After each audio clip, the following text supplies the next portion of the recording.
What's the meaning of backdrop?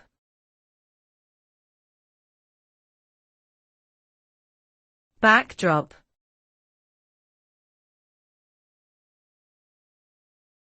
Backdrop.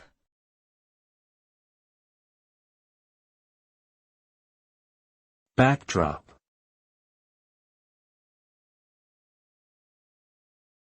Backdrop.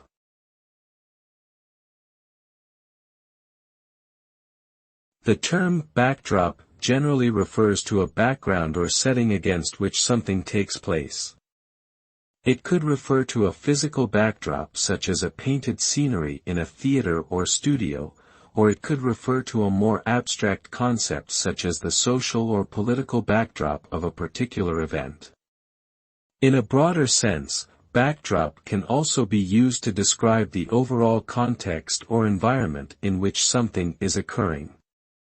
For example, in a business context, the economic backdrop of a particular industry could have a significant impact on the success or failure of a company.